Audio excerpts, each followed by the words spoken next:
Fox 61 News at 6 starts now. Now at 6, post-holiday COVID concerns. Several counties across the state now in the high-risk category.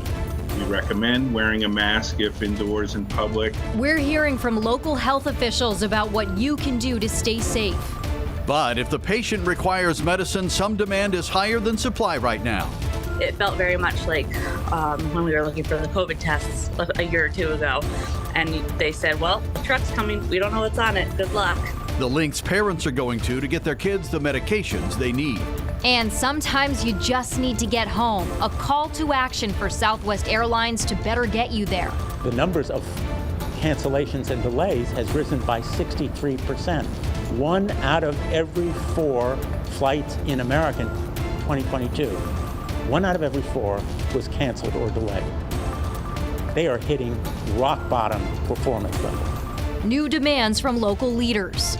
Plus, new laws for the new year, how Connecticut residents will be impacted. The Fox 61 News at 6 starts. And good evening, and thanks for joining us for the News at 6. I'm Brent Harden. And I'm Jen Bernstein. That long-anticipated COVID-19 post-holiday surge is officially here. All counties in our state falling under elevated levels right now, according to the CDC. But what does that mean as people get back to work and school? Should you be masking up? Fox 61's Samaya Hernandez is at Hartford Hospital with some of those answers for you. Samaya.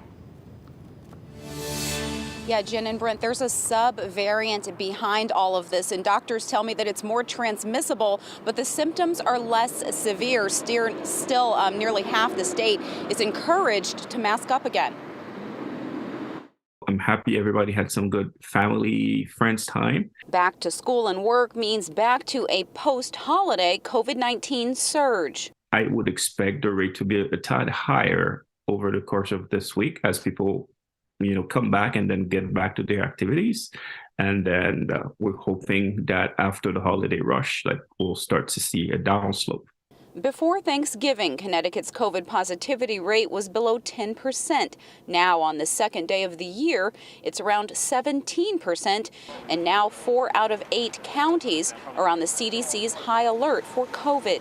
So what that means, the CDC recommends that anyone living in these orange high categories, if they may want to consider wearing a mask at any indoor events. Connecticut's Department of Public Health recommending people heed the CDC's advice and mask up again indoors in those orange or high category counties: Middlesex, New Haven, Litchfield, and Fairfield, where COVID hospitalizations are the highest. Wear a mask indoors if you can. Hartford Healthcare infectious disease Dr. Paul Anthony says the latest COVID spike is linked to a subvariant. It's not a new variant per se, it's just a different subvariant of the Omicron. So it's really not something new, like when you went from Delta to Omicron last year. The vaccine booster, which became available back in September, is touted for its effectiveness against the strain responsible for Connecticut's spike and spikes across the country. You can get the booster at least 2 months after your primary vaccine or last booster. In the meantime, if you live in those orange territories, if they're indoors, they may want to they recommend putting a mask back on. there are more than 40 locations across Connecticut where you can get tested for COVID and get treated at the same place. You can also get a booster there and get the original vaccine. If you haven't done that, we'll link you to those locations on our website at fox61.com. We're live in Hartford. Samaya Hernandez, Fox 61 News. All right, Samaya, thank you. Well, first it was baby formula. Now parents are scrambling to find children's Tylenol, Motrin, and Advil as medicine shortages are the new parenting challenge across the nation and right here at home. Fox 61's DeAndrea Turner spoke with parents today about their troubles tracking down these important medications. She joins us live in West Hartford with what they had to say. DeAndrea.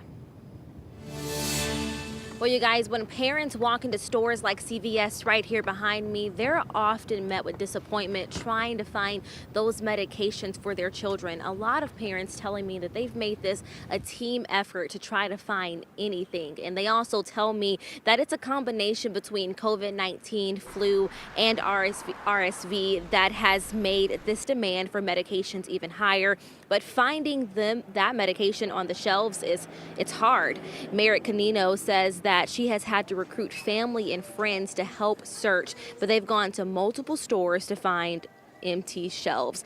And for her, there are a lot more questions than there are answers, like why is there a shortage in the first place? But Jason Novelli with Nutmeg Pharmacy tells us that both of his major wholesalers are unable to get the medicine, and as soon as they do get the medicine in, they are gone the same day. That leaves parents like Canino very worried. When it's 1 a.m. and you have a child that has 101, 102 fever in your arms in bed, and you're just it's the worst feeling in the world. It really is, when you just can't comfort them, especially if you don't have the necessary tools in your hand. And now we checked with the local CVS and Walgreens stores online to see if there is any children's Motrin in store, in stock in store or online, and there isn't, but there is some children's Tylenol in stock at select Walgreens across Connecticut. And both of those stores, both of the companies, they sent us a statement saying that they are working with their suppliers to try to meet their customers' needs. In West Hartford, Deandrea Turner, Fox 61 News. Really disconcerting. All right, Deandrea, thank you very much. Let's talk about the forecast right now. Another mild day across the state after a really warm New Year's weekend. Yeah, so what do we expect for the rest of the first week of 2023? Chief Meteorologist Rachel Frank joining us now. And Rach, we're not expecting a winter wonderland. No. We can say that, right? We're really easing into the new year. We do have several chances for rain, but rain isn't snow when you're trying to figure out travel plans and getting around and maybe getting back to work.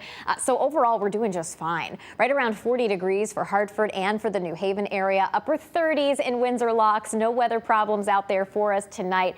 Towards daybreak, there could be a light scattered shower, but the main bulk of the system still in the south right now, and that'll be heading our way as we head through the afternoon tomorrow. So temperatures tonight, 9 o'clock in the upper 30s.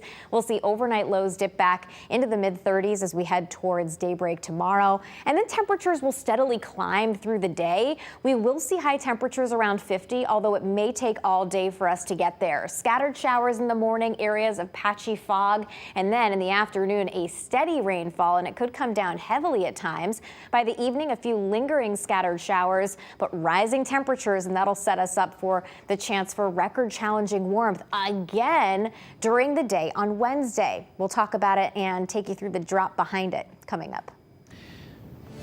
Rachel, thank you. New Haven police are investigating their first homicide of 2023. Police say they responded to a shooting on Grand Avenue between Poplar Street and Blatchley Avenue yesterday afternoon, just after 3. And that's where they found 23-year-old Dante Myers. He was taken to a hospital but died from his injuries. Police haven't named any suspects at this time. And it comes as New Haven police investigate 2 other shootings from over the weekend. Police say a man was shot and killed on Saltonstall Avenue Friday night around 10:30.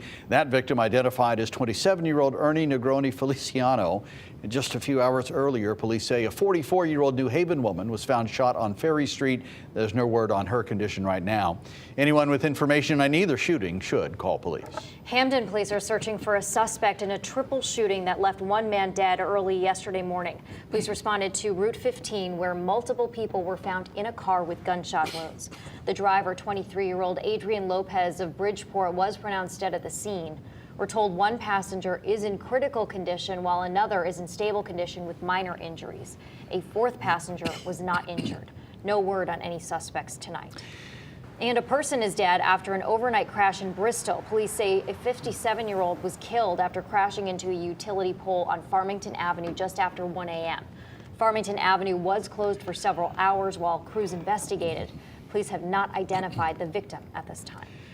State police releasing their final New Year holiday traffic statistics. Police responded to more than 3,800 calls between Friday and this morning. There were more than 200 accidents reported, 2 with serious injuries. Police also gave out nearly 300 speeding violations and made 34 DUI arrests. Well, Southwest Airlines is back to normal operations after more than a week of chaotic travel disruptions at the worst possible time. And today, 1 Connecticut lawmaker is addressing the issue. Fox 61's Sarah Sanchez is in the newsroom right now with all of the details for us. Sarah. Well, Senator Richard Blumenthal is calling for major reforms to protect airline passengers. It's believed millions of customers were stranded or significantly delayed on Southwest flights over the holidays. Blumenthal's calling on Congress to pass the Airline Passenger Bill of Rights, rights. Now, that bill would ensure airlines will fairly refund tickets in cash instead of travel vouchers and refund other expenses needed for canceled or significantly delayed flights. Reimbursement on things like food and cars and hotels as well. They had told us that the flight was canceled, so we were left with no recourse other than to try the next day, and we decided just to drive up. So we drove up. We drove up 17 hours. With thousands of Southwest customers still trying to locate their bags or request refunds, Blumenthal says the situation is in effect from a mismanagement failure. He says since the pandemic, more and more flights are becoming unreliable, and he wants the airline industry to take responsibility in order to make sure this doesn't happen again. The numbers of cancellations and delays has risen by 63%. 1 out of every 4 flights in America in 2022, 1 out of every 4 was canceled or delayed. They are hitting rock bottom performance levels. Southwest customers who are still in need of help, whether that's getting a refund or locating lost baggage, can get more information on the airline's website. The link is on our website, fox61.com. Brent, Jen, back to you. It was